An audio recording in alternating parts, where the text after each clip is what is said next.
the hidden corridors of America's most violent prisons, a silent empire was built on blood, fear, and loyalty. This empire had a name, the Aryan Brotherhood. To correctional officers and investigators, they were known simply as the Brand. What began in the mid-1960s as a loose collection of white inmates banding together for survival quickly transformed into one of the most feared and organized prison gangs in American history. With fewer than 1% of the prison population, the Aryan Brotherhood would be responsible for the majority of murders inside federal penitentiaries. Within this violent brotherhood, certain names became whispered legends, names of men who could command respect and obedience with just a look or a single word. Among them stood John Greschner, a man who carved out his place in this brutal hierarchy with a mixture of cunning, discipline, and unflinching violence. His story is one of contradictions. A loyal soldier turned government witness, a man who lived by the code of silence but ultimately shattered it. The Aryan Brotherhood was unlike street gangs that thrived on numbers. It was selective, calculated, and deadly. Only the most ruthless were invited in. And once you joined, you were in for life, unless death or betrayal took you out. Inside this world, Greschner emerged as both an enforcer and a strategist, someone trusted with the Brotherhood's darkest business. But his path was never straightforward. Like many who rose in the Aryan Brotherhood, his journey began with petty crimes and violence on the streets, which led to prison, and then to the embrace of a gang that promised protection and power at a steep cost. In time, he would play a role in murders, extortion rackets, and large-scale criminal conspiracies. And later, in a shocking twist, he would betray everything he once fought for. This is the story of John Greschner, a man whose life reflects both the rise of the Aryan Brotherhood and the inner fractures that threaten even the strongest criminal empires. Every prison story begins long before the steel bars and locked gates. For John Greschner, the seeds of his violent path were planted early. Born into a troubled home environment, his formative years were shaped less by stability and guidance and more by chaos, anger, and defiance. Like many future gang members, he grew up on the fringes of society, where crime was not only an option, it was often a survival mechanism. The details of Greschner's early life reflect a familiar pattern among men who later gravitate toward prison gangs. Petty crime, substance abuse, and a taste for violence created a cycle that kept him in and out of juvenile detention centers and county jails. By his late teens and early adulthood, prison was no longer a distant fear. It was an inevitability. And once inside, he discovered a world where only the strong, the cunning, or the connected could survive. Unlike street gangs, prison gangs like the Aryan Brotherhood did not recruit from the outside. A man had to prove himself in the most unforgiving of environments. Greschner's violent streak and willingness to act without hesitation made him stand out. While some inmates kept their heads down, he embraced confrontation. In an environment where reputation meant survival, his name began to circulate within the inmate population. But violence alone wasn't what brought him to the attention of the Brotherhood. It was his discipline, his intelligence, and his ability to navigate the complex dynamics of prison life, in a place where one wrong move could mean death. Greschner had a rare combination of instincts. He was ruthless when he needed to be, yet patient enough to play the long game. That balance would later serve him well inside the Aryan Brotherhood. As Greschner's early criminal record grew, so did his exposure to the harsh realities of incarceration. By the time he landed in federal custody, he was no longer an inexperienced inmate. He had the scars, both physical and psychological, that marked him as someone who could endure, someone who belonged in the violent inner circle that controlled life behind bars. For John Greschner, prison was not the end of his story. It was the beginning. The same traits that had once made him a misfit in the outside world would soon make him valuable inside one of the deadliest organizations America has ever known. When John Greschner entered the federal prison system, he was stepping into a world run by invisible rules and ruthless hierarchies. To the outside observer, prisons looked like places of order, controlled by guards and locked gates. But to those inside, the real power belonged to gangs like the Aryan Brotherhood. They dictated who lived, who died, and who thrived in the bleak and violent environment of maximum security confinement. For white inmates, survival often meant aligning with their own racial group. In the chaos of prison yards dominated by the Mexican Mafia, Nuestra Familia, the Black Guerrilla Family, and other factions, the Aryan Brotherhood offered both protection and purpose. But entry was never automatic. Only a select few were deemed worthy of wearing the Brotherhood's infamous shamrock tattoo. To join, a man had to prove himself with blood. The creed was simple: blood in, blood out. Membership was for life, and the only way out was through death. Gresner quickly understood the unwritten rules.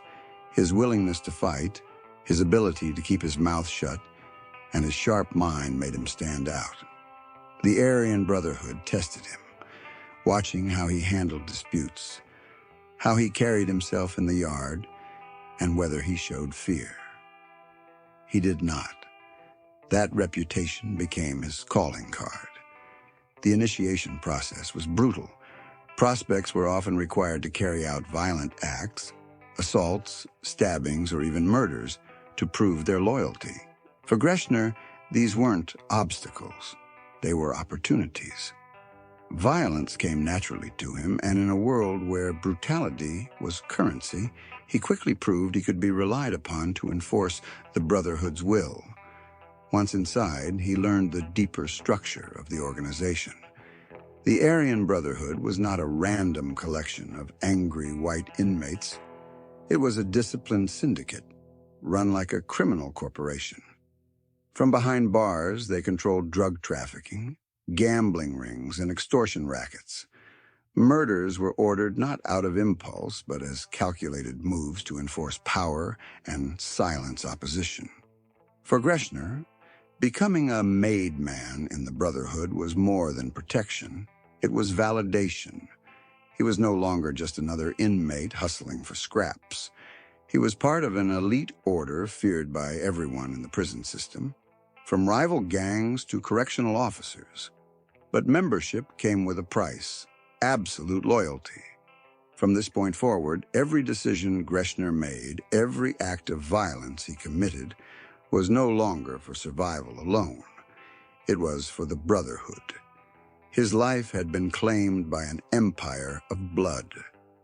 Once John Greschner was officially a member of the Aryan Brotherhood, his role inside the gang expanded rapidly. Unlike many who joined and remained expendable muscle, Greschner demonstrated qualities that made him stand out: discipline, intelligence, and a calculated approach to violence. These traits allowed him to rise beyond being just a soldier in the yard. He was on his way to becoming a trusted figure in the Brotherhood's hierarchy. The AB was built on a foundation of secrecy and structure. Orders were passed quietly, often coded, and only the most trusted members were given responsibilities that tied directly to the gang's survival and profit. For Gresner, earning that trust meant proving he could be relied upon not just to fight, but to think. His early assignments included carrying messages between higher-ranking members, enforcing debts in prison gambling and drug trades, and coordinating lower-level enforcers who carried out stabbings and assaults. Each successful job cemented his reputation as someone dependable. But trust within the Brotherhood always came at a cost. Violence was the lifeblood of the gang, and Gresner became increasingly involved in hits designed to keep rivals in check. Whether it was eliminating an informant, punishing a disloyal member, or sending a message to another gang, his name became tied to the Brotherhood's reputation for ruthless efficiency. These acts didn't just secure his position, they elevated him into the inner circles of decision-making. By the late 1980s and early 1990s, the Aryan Brotherhood was evolving. What had once been a survival gang had become a nationwide criminal syndicate, controlling drug trafficking, not just behind bars, but also on the streets. Gresner was no longer a simple enforcer. He was helping to oversee operations that brought profit and power to the gang. In many ways, he acted as both a soldier and a strategist, someone who could enforce violence one day and negotiate alliances the next. Inside prison walls, reputation was everything, and Gresner's reputation was one of cold precision. He wasn't reckless, and he wasn't loud. His strength came from being deliberate, a man whose word carried weight because he backed it with action. Other inmates, even those outside the Aryan Brotherhood, recognized that Gresner wasn't someone to cross lightly. In time, his influence stretched beyond the prison yard. He was seen as one of the men capable of managing business, maintaining discipline, and representing the Brotherhood's interests at the highest levels. From an outsider's perspective, it seemed like he had secured a position of power and respect that could never be taken away.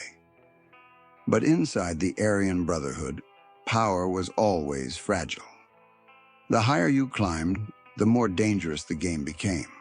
And for John Greschner, the path ahead would take him deeper into bloodshed, betrayal, and ultimately a decision that would shock everyone who once called him brother.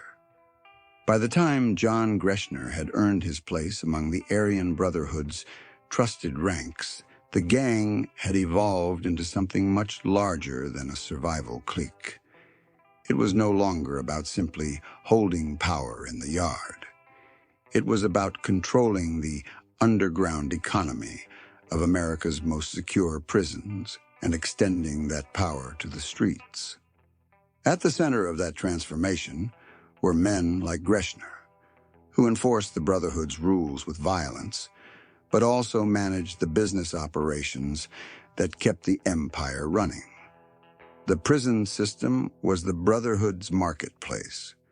Drugs flowed in through corrupt guards, compromised staff, and visitors who smuggled contraband. Once inside, the AB distributed narcotics to other inmates at inflated prices, turning prison yards into profitable battlegrounds. Gresner was often tied to the logistics of these trades, ensuring that debts were paid and that anyone who tried to cheat the Brotherhood paid with blood. Extortion was another key racket. Inmates with money or outside connections were pressured into paying taxes for protection. Refusal meant swift and brutal consequences, often carried out with homemade shanks in full view of other prisoners, a reminder of what defiance cost. But it wasn't just about drugs and money. Murder was the Brotherhood's ultimate tool of control. Hits were sanctioned against rival gang members, suspected informants, and even their own members if loyalty came into question. These killings weren't acts of random rage. They were calculated decisions meant to maintain order through fear. As a proven enforcer, Gresner was directly involved in these operations. His ability to plan and execute violence with precision made him invaluable to the organization. The AB's reach didn't stop at the prison gates. Orders flowed outward to street-level associates who collected debts, moved drugs, and committed crimes on behalf of incarcerated leaders. Gresner was part of this system, helping to bridge the gap between prison power and street activity. Through coded letters, smuggled notes known as kites, and trusted intermediaries, he helped manage operations that made the Brotherhood millions. For men like Gresner, the business of the Brotherhood offered a paradoxical kind of freedom. Behind bars, he had more power, more influence, and more control than he ever could have achieved on the outside. His word carried weight, his actions shaped outcomes, and his reputation was cemented in blood. Yet every success carried risk. The federal government was beginning to realize that prison gangs were more than just violent cliques. They were organized crime syndicates operating under the noses of correctional staff. And as the heat on the Aryan Brotherhood intensified, the very activities that made men like Gresner powerful would soon place them directly in the crosshairs of law enforcement. Inside the Aryan Brotherhood, violence wasn't just a tool against rivals, it was a weapon turned inward. The gang prided itself on loyalty and discipline, but behind the shamrock tattoos and oaths of silence, politics ruled every decision. Men who rose too quickly became targets. Alliances shifted, and suspicion could mean death. For John Greschner, navigating these politics was as dangerous as facing a rival gang in the yard. His rise had brought him influence and responsibility, but it also painted a target on his back. In the Brotherhood, respect was currency, but envy and paranoia were constant shadows. To stay alive, Greschner had to balance loyalty to the gang with loyalty to individual leaders, carefully choosing whom to back when disputes erupted. At the top of the organization were powerful figures like Barry, the Baron Mills, and Tyler the Hulk Bingham. They ran the Brotherhood with an iron grip, demanding obedience while orchestrating murders and criminal operations from their cells. Beneath them, lieutenants and soldiers like Greschner carried out their orders. But within that chain of command, rivalries flourished. Different factions competed for resources, influence, and the favor of leadership. One of the Brotherhood's most feared rules was its punishment for perceived betrayal. Informants, or even those suspected of cooperating with authorities, were marked for death. The gang's motto, blood in, blood out, wasn't just symbolic. Once inside, the only true exit was a coffin. This culture of absolute fear created a cycle of purges where members killed one another over whispers of disloyalty. Greschner was no stranger to these purges. He had seen men he once called brothers suddenly branded as traitors and eliminated. Sometimes the reasons were clear: debts unpaid, suspected cooperation, challenges to leadership. Other times the motives were political, driven by shifting alliances at the top. These killings reinforced the Brotherhood's image of ruthlessness, but they also revealed the fragile foundation of trust on which it was built. For Greschner, the constant bloodletting highlighted a grim reality. Power inside the Aryan Brotherhood was fleeting. Today's trusted soldier could become tomorrow's marked man. The higher he climbed, the more dangerous the stakes became. Survival required not just violence, but foresight, the ability to sense shifts in power and adjust accordingly. This environment of paranoia and betrayal wore down even the most hardened members.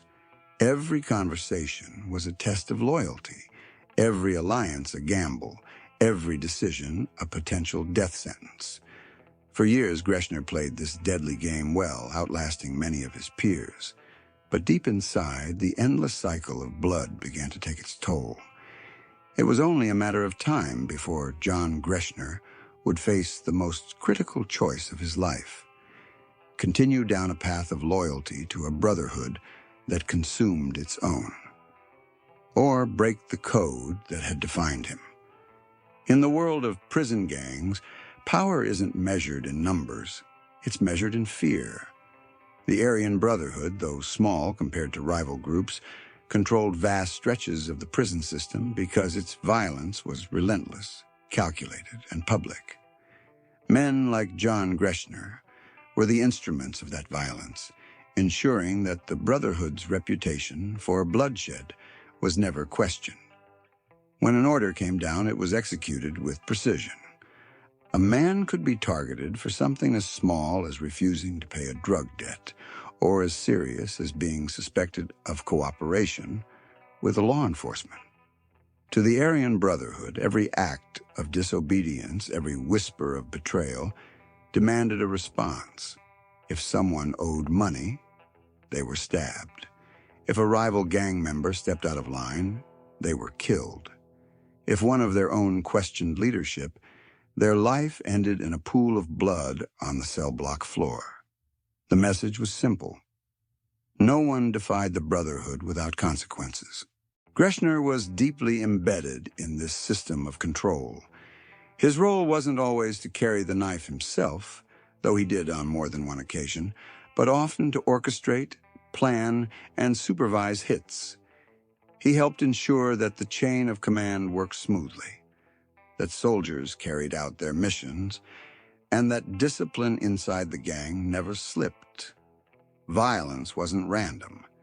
It was a tool of governance, a method of reinforcing order in a world where law enforcement had little influence. This reputation extended far beyond the prison gates. Federal prosecutors and FBI agents began to recognize that the Aryan Brotherhood had effectively turned correctional facilities into their own kingdoms. Even hardened criminals feared being placed in a yard with them. Stories of savage stabbings, throat slashings, and orchestrated beatings circulated throughout the system, magnifying the gang's image. Greshner's name was often linked to this aura of fear, marking him as one of the Brotherhood's trusted enforcers. But this constant violence came with risks. Every killing attracted attention from correctional officers, prison investigators, and eventually federal agencies. The government was no longer content to treat the Aryan Brotherhood as just another prison clique. They began treating it as a criminal organization on par with the mafia or cartels. Surveillance increased. Informants were flipped. Indictments loomed. For Gresner, violence had been the foundation of his rise. But as federal heat intensified, the very bloodshed that made the Brotherhood untouchable inside prison now threatened to unravel everything. The gang had shown the world its deadly reach. Now the world, and the law, were preparing to strike back. For years, John Greschner lived by the Aryan Brotherhood's code. Loyalty above all else, silence in the face of law enforcement, and blood for betrayal. The oath was clear. Once you were in, you never left. But behind the walls of America's most secure prisons, even the most hardened soldiers began to question how long they could survive in a world ruled by paranoia and death. By the late 1990s and early 2000s, federal investigators had built massive cases against the Aryan Brotherhood. Operation after operation targeted the gang's leadership, indicting members on racketeering, murder, and conspiracy charges. Life sentences stacked up, and executions were ordered for anyone suspected of cooperating. The cycle of blood had turned inward, and men who had once been trusted brothers were now being eliminated on suspicion alone. For Greshner, the writing on the wall was clear. Loyalty to the Brotherhood no longer guaranteed survival. In fact, it all but ensured a violent death. He had seen too many men killed by their own, some for real betrayals, others for imagined ones. The paranoia of the leadership had created an atmosphere where even the most loyal could be marked for elimination. The decision to cooperate with law enforcement was not made lightly. To flip on the Aryan Brotherhood was to sign your own death warrant. The gang's reach extended into every federal penitentiary, and even into state systems across the country. Yet as the cases against the Brotherhood mounted, Greschner saw an opportunity, not only to save his own life, but to strike back against a machine that consumed its own members as readily as it did its enemies. In time, Greschner agreed to work with federal prosecutors. He provided insider knowledge of the Brotherhood's structure, its leadership, and its operations. More importantly, he agreed to testify against the very men who had once trusted him as a brother. His cooperation marked one of the most significant betrayals in the gang's history. The move shocked both allies and enemies. To the Brotherhood, it was the ultimate treachery. To law enforcement, it was a breakthrough. They finally had a witness with credibility, someone who had lived the life and could explain in detail how the gang functioned. For Greschner, the decision to flip wasn't just about survival. It was also about disillusionment. After years of bloodshed, he had come to see that the Brotherhood was not invincible, nor was it loyal to the men who built it. In his eyes, it was a cycle of endless violence, destined to collapse under its own weight. By testifying, he was both saving himself and tearing down the empire he had once helped build. It was a turning point not just for Greschner, but for the Aryan Brotherhood itself. One of its own had broken the code, and the ripple effects would soon shake the organization to its core. When John Greschner took the witness stand, the courtroom became a rare glimpse into a world most Americans would never see. The secret, violent hierarchy of the Aryan Brotherhood. For law enforcement, his testimony was a treasure trove of insider information, offering a roadmap to the gang's operations, rules, and leadership structure. For the Brotherhood, it was betrayal incarnate. A man who had once lived and died by their code had turned the tables, exposing the inner workings of an empire built on fear. Gresner detailed everything he knew: the chain of command, the methods for smuggling drugs and weapons, the internal rules governing loyalty, and the orchestrated murders carried out to maintain dominance. His recollections were chilling in their specificity. He could describe the planning of hits, the execution of extortion schemes, and the hierarchy that dictated life and death within the Brotherhood. Prosecutors relied on his testimony to tie together the loose threads of a gang that had long operated in the shadows. His credibility was critical.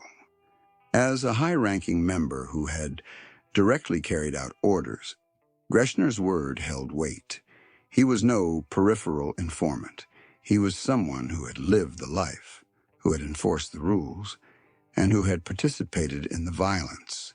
Every detail he recounted, from clandestine meetings to prison stabbings, helped prosecutors secure convictions against some of the Brotherhood's most powerful figures. The courtroom drama was intense.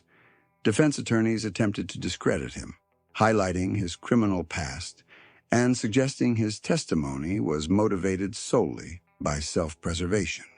But Greschner's meticulous recall, his willingness to admit his own role in violence, and the corroborating evidence presented by investigators made it impossible to dismiss him entirely. Each account he gave chipped away at the Brotherhood's veneer of invincibility. For Greschner personally, the court proceedings were fraught with danger. He had to live with the knowledge that anyone who survived in the Brotherhood still considered him a traitor. Protective measures were necessary, and every step outside the courtroom carried the potential for retribution. Yet he pressed forward, understanding that his testimony could dismantle the empire that had consumed so many lives. Ultimately, Greschner's cooperation was pivotal in securing convictions and weakening the Aryan Brotherhood's grip, both inside and outside prison walls. His words not only delivered justice, but also offered a blueprint for law enforcement to understand and combat organized prison crime. In a world built on secrecy and fear, one man's decision to speak had exposed the shadow empire for all to see.